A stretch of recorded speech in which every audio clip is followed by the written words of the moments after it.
வணக்கம். கடந்த 3 நாட்களாக இந்த நாட்டில் இருக்கக்கூடிய மெயின் ஸ்ட்ரீம் மீடியாவை நான் கவனமாக பார்த்து கொண்டிருந்தேன், உன்னித்து பார்த்து கொண்டிருந்தேன். யாரோ ஒரு இடத்தில் ஏதோ ஒரு தைரியமான பத்திரிகையாளரை நான் பார்த்து விட மாட்டேனா என்று, ஏதோ ஒரு சேனல் தைரியமாக இந்த நாட்டு அரசாங்கத்தை பார்த்து, இந்த நாட்டில் இருக்கக்கூடிய பிரைம் மினிஸ்டர், ஹோம் மினிஸ்டர் அல்ல ஒரு மாநிலத்தின் சீஃப் மினிஸ்டரை பார்த்து ஒரு கேள்வியை கேட்டுவிட மாட்டாரோ என்று, அல்ல ஒரு பெண்ணிற்கு கிடைத்த அந்த நீதிக்காக சந்தோஷப்பட்டு ஒரு ஷோவை நடத்தி விடுவாரோ என்று. ஆனால் எதுவுமே என்னால் பார்க்க முடியவில்லை. பில்கிஸ் பானு வழக்கின் தீர்ப்பு வெளிவந்து விட்டது. பில்கிஸ் பானுவுடைய குற்றவாளிகளை மீண்டும் ஒரு முறை சிறையில் அடைக்கக்கூடிய அந்த ஆர்டர் வெளிவந்து விட்டது. ஆனால் எந்த விதமான டிவி டிபேட்டும் எந்த விதமான ஷோவையும் நான் பார்க்கவில்லை. அதற்கு பதிலாக இந்த நாட்டில் ராமர் கோவிலுடைய அந்த விழாவை கொண்டாடி கொண்டிருக்கிறார்கள். அதை பற்றின டிவி டிபேட்ஸ்களை நான் பார்த்தேன். லார்ஜர் தென் லைஃப், கடவுளை விட வளர்ந்து போன மோடி அவர்களுடைய அந்த பாராட்டு விழாக்களை நான் பார்த்தேன். இவர்தான் சிவன், இவர்தான் விஷ்ணு, இவர்தான் ராமர் என்று எடுத்து காட்டக்கூடிய அனைத்து விஷயத்தையும் நான் பார்த்தேன். ஆனால் பில்கிஸ் பானுவை பற்றி மட்டும் என்னால் பார்க்க முடியவில்லை. அப்போ இந்த நாட்டில் இருக்கக்கூடிய பத்திரிகையாளர்கள் உறங்கிவிட்டார்களா? இந்த நாட்டில் இருக்கக்கூடிய மீடியா ஹவுசஸ்கள் நசுக்கப்பட்டு விட்டதா, அல்ல விலைக்கு அதையும் வாங்கிவிட்டார்களா? இந்த அனைத்து கேள்வியுமே நாம் இந்த பதிவில் பார்க்க போகிறோம். எப்படி ஒரு நாட்டு அரசாங்கம் பெண்களை காப்பாற்றுவதை விட்டுவிட்டு அதே பெண்களை கற்பழித்த நபர்கள், கொலை செய்த நபர்கள், கொலை குற்றவாளிகளை காப்பாற்றக்கூடிய வேலையை பார்த்து கொண்டிருக்கும் போது சுப்ரீம் கோர்ட் ஆஃப் இந்தியா கையும் களவுமாக அந்த அரசாங்கத்தை பிடித்த பின் கூட ஏன் பத்திரிகையாளர்கள் அமைதியாக இருக்கிறார்கள்? உங்களை இந்த நாட்டு அரசாங்கம், இந்த நாட்டு கோதி மீடியா, இந்த நாட்டுக்கூடிய பக்தர்கள் அனைவருமே ஒரு புரோபகண்டா வழியாக தயார் செய்து கொண்டிருந்தார்கள். ராமர் கோவிலின் திறப்பு விழா, அதற்கு எதிராக எத்தனை எதிர்ப்பு வந்தாலும் பரவாயில்லை, எங்களுடைய புரோபகண்டாவை நாங்கள் வளர்த்து கொண்டிருப்போம். மீண்டும் ஒரு முறை சிவன் வந்து விட்டார், விஷ்ணு வந்து விட்டார், ராமர் வந்து விட்டார். இந்த கடவுள்களுடைய புதிய பெயர் தான், புதிய முகம்தான் ஸ்ரீ நரேந்திர தாமோதர் தாஸ் மோடி. இதைத்தான் இந்த நாட்டு கோதி மீடியா பக்தர்கள் எடுத்துக்காட்டி கொண்டிருந்தார்கள். ஆனால் இதற்கு பின்னாடி இருக்கக்கூடிய உண்மையை நீங்கள் பார்க்க வேண்டும். உண்மையிலேயே பிரைம் மினிஸ்டர் மோடி அவர்களை கடவுளாக பார்க்க முடியுமா, மகாபுருஷாக பார்க்க முடியுமா என்று 2022ஆம் ஆண்டு இந்த 11 மிருகங்களை வெளிவிடும் போது ஏன் பிரைம் மினிஸ்டர் மோடி அமைதியாக இருந்தார்? அவர்கள் வெளிவரும் போது நீங்கள் பார்த்த அந்த காட்சிகள் நீங்கள் மறந்திருப்பீர்கள். நான் மீண்டும் ஒரு முறை அதற்கான போட்டோவை எடுத்து காட்டுகிறேன். விஸ்வ இந்து பரிஷத்தை சார்ந்த நபர்கள் இவர்களுக்கு மாலையை போட்டு ஸ்வீட்ஸ்களை கொடுத்து வரவேற்ற அந்த காட்சியை பார்த்த பின் கூட இந்த நாட்டு ஹோம் மினிஸ்டர் அமைதியாக இருந்தது, பிரைம் மினிஸ்டர் அமைதியாக இருந்தார். இன்னைக்கு கோதி மீடியா ராமர் கோவிலை பற்றி எடுத்துக்காட்டி வருகிறது. ஆனால் இந்த கோதி மீடியா கேட்காத அந்த கேள்வி, இதே பிஜேபி சார்ந்த ஒரு எம்எல்ஏ 7 முறை குஜராத்தின் எம்எல்ஏ, ஒரு முறை குஜராத் கேபினெட்டில் மினிஸ்டராக இருந்த நபர், இந்த 11 நபர்களை வெளிவிடுவதற்காக ஒரு பாலத்திற்கான வேலையை பார்த்த இந்த நபர் பெயர் सी.के. राहुल जी. இவர் கொடுத்த அந்த ஸ்டேட்மெண்ட்டை படிக்கிறேன், கேளுங்கள். वे लोग ब्राह्मण हैं और संस्कारी भी हैं, इसलिए इनको बाहर छोड़ा गया.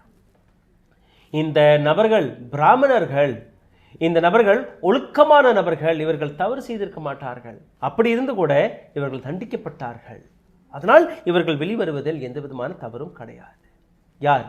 ரேபிஸ்டை, கொலைகாரர்களை சர்டிஃபிகேட் கொடுத்து வரவேற்கக்கூடிய வேலையை பிஜேபியின் எம்எல்ஏ ராகுல்ஜி பார்த்த பின் கூட இந்த நாட்டு அரசாங்கம் அமைதியாக இருந்தது. ராகுல்ஜி மட்டும்தானா? கிடையாது. Among the members of Godhra Jail Advisory Committee, which is JAC, that granted remission in August 2022 to the 11 life-term convicts was 7-time Godhra MLA and former Gujarat Cabinet Minister Chandra Singh Rahulji, popularly known as C.K. Rahulji. குஜராத்தில் இருக்கக்கூடிய Godhra jail advisory கமிட்டியை சார்ந்த ஒரு சில நபர்கள் இந்த 11 நபர்களை release செய்வதற்காக அந்த கையெழுத்தை போட்டார்கள், ரெக்கமெண்டேஷனை கொடுத்தார்கள். இதில் மிக முக்கியமான நபர் 7 முறை எம்எல்ஏவாக இருந்து கேபினெட் மினிஸ்டராக இருந்த இதே सी.के. राहुल जी. இவர் மட்டுமல்ல, இந்த கூட்டத்தில் பல்வேறு நபர்கள் இருந்திருக்கிறார்கள். Muralidhar Malsandani, former president of Godhra municipality. Sabarmati express train எரிஞ்ச போது இந்த நபர் ஒரு மிக முக்கியமான சாட்சியமாக இருந்தார் 2002ஆம் ஆண்டு. கோலால் எம்எல்ஏ சுமன் சௌஹான், ஸ்னேகா பாட்டியா, இந்த அனைத்து நபர்களுமே நீங்கள் பார்த்தீர்களா பிஜேபியின் லீடர்ஸ்கள், தலைவர்கள். இந்த அனைத்து நபர்களுமே இந்த 11 நபர்களை வெளிவிடுவதற்கான அந்த கையெழுத்தை போட்ட நபர்கள். ஆனால் பிரைம் மினிஸ்டர் மோடியோ அமைதியாக இருந்தார். இந்த படத்தில் இருக்கக்கூடிய பெண்கள், இந்த அனைத்து நபர்களுமே பெல்கிஸ் பானுவிற்காக போராடிய நபர்கள். 2022ஆம் ஆண்டு இந்த தீர்ப்பு வெளிவந்த உடனேயே இந்த பெண்கள் இல்லை என்றால் இன்னைக்கு இந்த தீர்ப்பு வந்திருக்காது. என்ன நடந்தது அனைத்தையுமே நீங்கள் பாருங்கள். Prime minister Narendra Modi independence day speech இன் 2022 இவர்களை வெளிவிடுகிறார்கள். அதே நேரத்தில் முதலை கண்ணீருடன் பிரைம் மினிஸ்டர் மோடி மேடையில் என்ன பேசினார் அதை நீங்கள் பாருங்கள். 75th celebration of Indian independence, Azadi கா அம்ரித் மஹோத்சவ். அதில் பிரைம் மினிஸ்டர் மோடி பேசிய வார்த்தை, Modi invoked women power as Nari Shakti, பெண்களுடைய சக்தி என்று எடுத்து காட்டினார். செங்கோட்டையிலிருந்து every behavior, culture, humanitarian and demons women. இந்த நாட்டில் இருக்கக்கூடிய பெண்களுக்கு அந்த பவர் கிடைக்க வேண்டும், சக்தி கிடைக்க வேண்டும், இந்த பெண்களை நாங்கள் இன்னும் பலப்படுத்துவோம் என்று கூறினாரே. அதே நேரத்தில் இந்த 11 நபர்கள் வெளிவந்தார்கள்.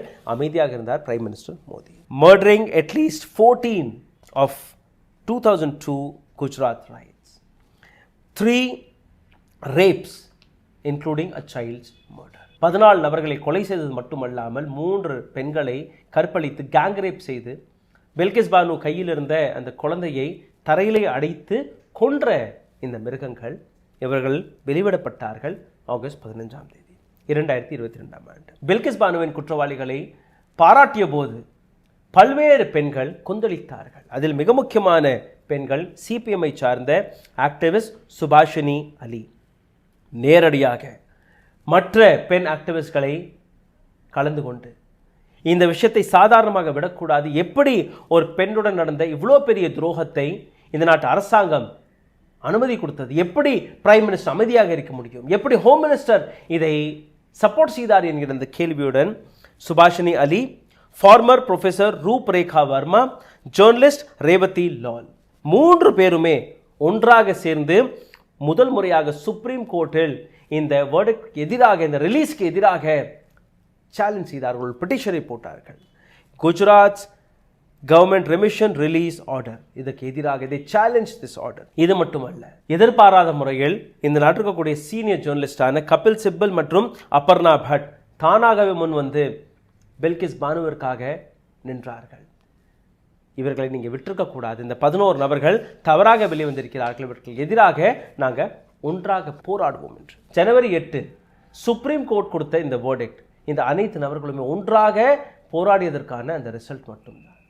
இந்த அனைத்து பெண்களுமே இந்த போராட்டத்தில் இறங்கவில்லை என்றால் இந்த 11 மிருகங்கள் சுதந்திரமாக சுற்றி கொண்டிருந்திருப்பார்கள். ஜஸ்டிஸ் பிவி நாகரத்னா மற்றும் உஜ்வல் புஜல் இந்த 2 நீதிபதிகளுமே மே 13, 2022ஆம் ஆண்டு justice Ajay Rastogi and Vikram Nath Gujarat government to consider remission a nullity as it was obtained by playing fraud on the court.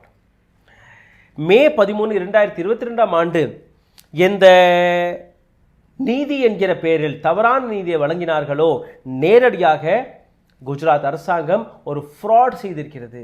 தவறான சட்டத்தை கைக்குள் போட்டு இதுதான் நீதி என்று எடுத்துக்காட்டினார்கள். இது இந்த நாட்டில் இருக்கக்கூடிய ஒரு மிகப்பெரிய வேடிக்கையான விஷயம் என்று எடுத்துக்காட்டியது இந்த verdict. Roop Rekha Verma, former professor at Lucknow University in Delhi, when the news of remission order came out, said the Prime Minister's speech a cruel joke of the nation.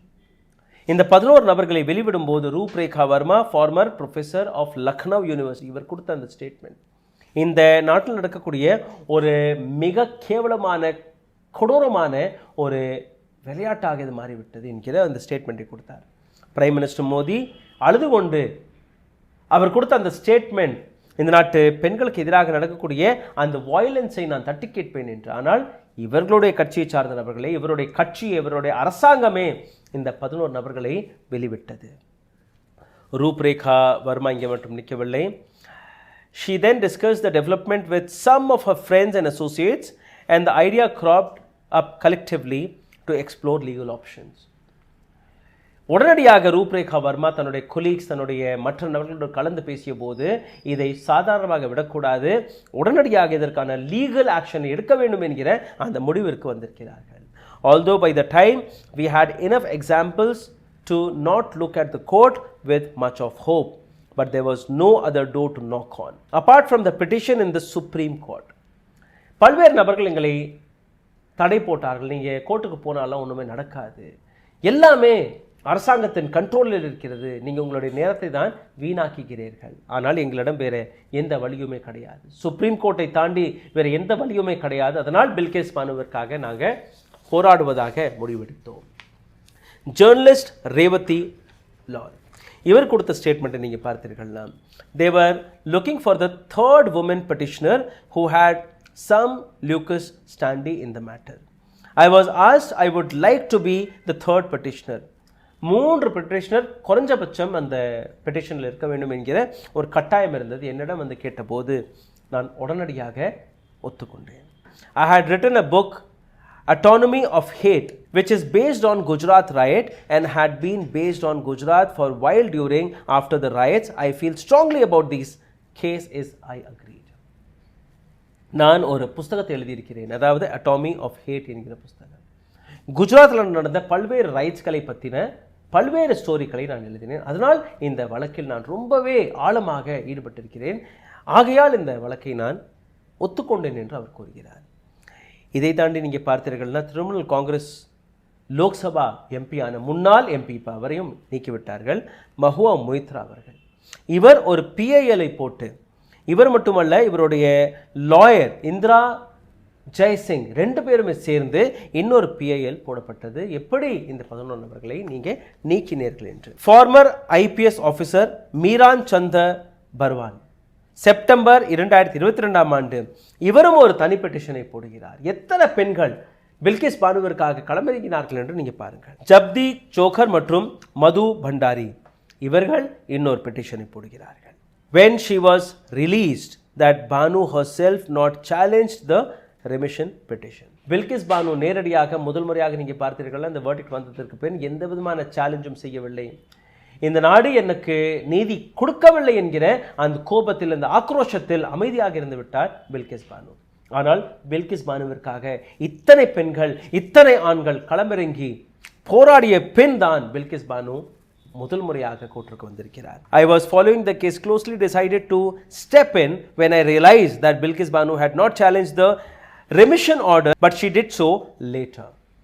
ஆனால் நாங்கள் அனைவருமே எடுத்த முயற்சிக்கு பின் பில்கிஸ் பானுவும் ஒரு பெட்டிஷனை போட்டார் என்று எழுதிவிட்டார்கள்.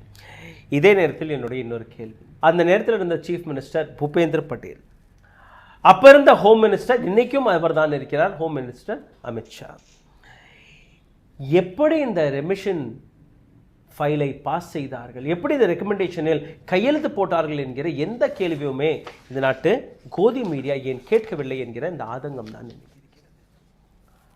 அவர்களை பார்த்து எந்த கேள்வியும் கேட்க மாட்டார்கள், ஆனால் நாம் கேட்டுக்கொண்டிருக்கிறோம்.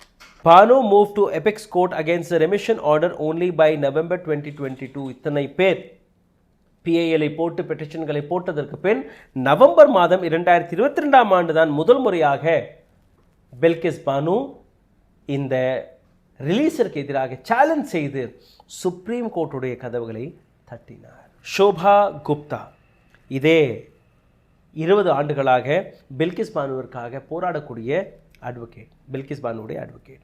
இவர் கூறும்போது, Banu had become petitioner after the maintainability of these petitions were challenged in the court.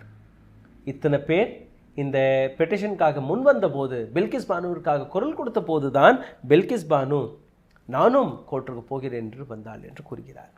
I was personally very clear why should she alone have to come up.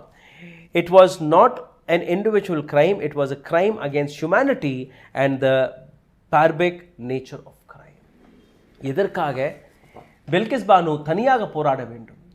இந்த 11 மிருகங்கள் ஒவ்வொன்றாக தவறு செய்யவில்லை, ஒட்டுமொத்தமாக கூட்டு பாலியல் தொல்லையை தானே கொடுத்திருக்கிறார்கள். அப்போ இவர்களுக்கு எதிராக நாம் அனைத்து பெண்களுமே ஒன்றாக போராடுவோம் என்கிற அந்த முயற்சியில் இவர்கள் இறங்கி இருக்கிறார்கள். It was the society to decide. இந்த நாட்டு சொசைட்டி தான் இதை முடிவெடுக்க வேண்டும். அதனால்தான் பில்கிஸ் பானு அமைதியாக இருந்தார். கடந்த 20 ஆண்டுகளாக போராடி பார்த்து விட்டேன், தனியாக போராடி பார்த்து விட்டேன், யாருமே உதவிக்கு வரவில்லை, இப்பவும் எனக்கு அநீதி நடந்த பின் கூட யாருமே குரல் கொடுக்கவில்லை என்கிற அந்த ஆதங்கத்தால் தான் பில்கிஸ் பானு அமைதியாக இருந்தார். ஆகஸ்ட் 25ஆம் தேதியிலிருந்து தொடங்கி ஒவ்வொன்றாக பெட்டிஷன்ஸ் மேல பெட்டிஷன், ஃபைல்ஸ் மேல ஃபைல், பிஐஎல் மேல பிஐஎல், எத்தனை பிஐஎல்கள் இந்த ஒட்டுமொத்த விவகாரத்தை மீடியாவும் சரியாக கவர் செய்யாத பட்சத்தில் கூட இன்னைக்கு சுப்ரீம் கோர்ட் ஒரு மிக தெளிவான வேர்டிக்டை கொடுத்திருக்கிறது. இந்த 11 மிருகங்களை திரும்ப சிறைக்கில் அடைத்து விடுங்கள் என்று.